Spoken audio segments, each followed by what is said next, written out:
Solo leveling-ის სამყაროში მონადირე მხოლოდ იარაღით არ ძლიერდება. ზოგჯერ უდიდესი ძალა ლეგენდარულ არტეფაქტებში იმალება. სანგჯინუ მრავალი ნივთი მოიპოვა, ზოგი მათგანი დემონთამებისგან, ზოგიც დრაკონის რისხვისგან. სალამი, თქვენთან არის გილდარცი და ამ ვიდეოში გეტყვით ტოპ 5 უძლიერეს ნივთს solo leveling-იდან. ვიდეო შეიძლება მოიცავდეს სპოილერებს. მეხუთე დემონთა მეფის მახვილი. ნივთის კლასი S რანგი. ბარანი იყო ძლევამოსილი დემონთა მეფე, რომელიც დემონების ციხესიმაგრის მიასე დონეს მართავდა. გარდა ამისა იგი იყო მონარქი, თუმცა იმ დროისთვის, როცა სანგჯინუს შეხვდა, სხვა მონარქებზე სუსტი იყო. ბარანის დაღუპვის შემდეგ მან რამდენიმე ძლიერი ნივთი დატოვა, მაგრამ ყველაზე გამორჩეული მისი მახვილი იყო. იარაღი უზარმაზარ ფიზიკურ ზიანს აყენებს, ასევე უნიკალური შესაძლებლობა აქვს, რომელიც განსაზღვრულ არეალში ელვის შტორმს ქმნის და მტერს მძიმედ აზიანებს. მიუხედავად იმისა, რომ სანგჯინუ ძირითადად დანებს იყენებს, მან ეს მახვილი იგრის გადასცა. მეოთხე სიხარბის ორბი.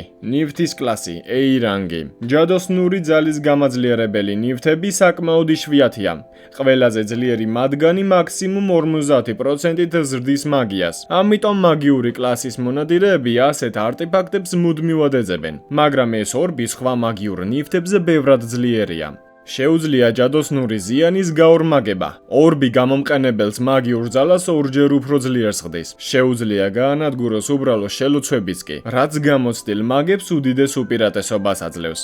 მიუხედავად იმისა, რომ სანგჯინუ მაგიას იყენებს, მას შელოცვები დიდად არ აინტერესებს, ამიტომ ორბი ტასკს გადასცა, რომელიც მისი არმიის ერთ-ერთი უძლიერესი მაგია.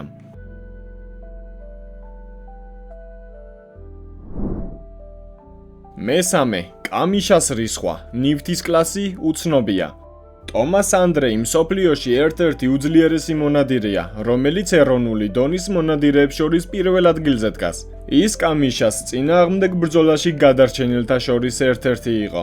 ბრძოლის შემდეგ მან კამიშას ყველაზე ბასრი ეშვის სამახსოვროდ შეინახა და იარაღად გადააკეთა. თუმცა ეს ეშვი მხოლოდ 2 პატარა დანის შესაქმნელად იყო საკმარისი. ტომას ანდრეი მათ ვერ იყენებდა, ამიტომ ისინი სანგჯინუს გადასცა. კამიშას დანები ყველაფერს უპრობლემოდ ჭრის, ასე ვთქვათ მსოფლიოში უძლიერესი დანებია. მეგობრებო, შეიქმნა ახალი საიტი manraku.ji, სადაც შეძლებთ მანგების, მანჰვების და მანჰვების ქართულად წაკითხვას. აუცილებლად გადახედეთ საიტს. მეორე სიცოცხლის წმინდა წყალი. ნივთის კლასი S რანგი. ეს ელექსირი სერიაში საკმაოდ ადრე ჩნდება, თუმცა სანგჯინუს მის შესაქმნელად დიდი დრო და ძალისხმევა დასჭირდა. როგორ შეიქმნა? ნივთის ინგრედიენტების მოსაპოვებლად ჯინვუმ დემონთა ციხესიმაგრის ყველა დონე დასძლია. ამ ნივთს გააჩნია მკურნალობის უნიკალური ძალა. ელექსირი ნებისმიერ დაავადებას კურნავს, მათ შორის მარადიული ძილის წყევლასაც. ამ ელექსირის ექვივალენტი არ არსებობს. ეს ერთადერთი ასეთი ნივთია და უცნობია. შესაძლებელია თუ არა მისი ინგრედიენტების ხელახლა მოპოვება დემონთა ციხესიმაგრის განადგურების შემდეგ. და პირველი რეინკარნაციის თასი. შექმნილია აბსოლუტური, ანუ მმართველის მიერ. ეს მისტიკური არტეფაქტი წარმოუდგენელ შესაძლებლობებს ფლობს. მისი ძალა აღემატება სერიაში არსებულ ყველა სხვა ნივთს. შეუძლია დროის უკან გადახვევა. თასი 10 წლით აბრუნებს დროს. მთლიანად ცვლის მომხდარ მოვლენებს. მხოლოდ მონარქებს და მმართველებს შეუძლიათ მეხსიერების შენარჩუნება. თუმცა ამ ნივთის გამოყენება შეზღუდულია. სერიაში კი ეს ნივთი ბოლოს ჩნდება. რომელი ნივთია თქვენი ფავორიტი? დატოვეთ კომენტარებში. არ დაგავიწყდეთ ვიდეოს დალაიქება და არხის გამოწერა, რათა არ გამოტოვოთ ახალი ვიდეოები ან სტრიმები.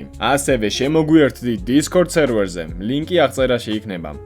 დღეისთვის კი სულ ეს იყო მეგობრებო. შევხვდებით მომდევნო ვიდეოში ან სტრიმზე.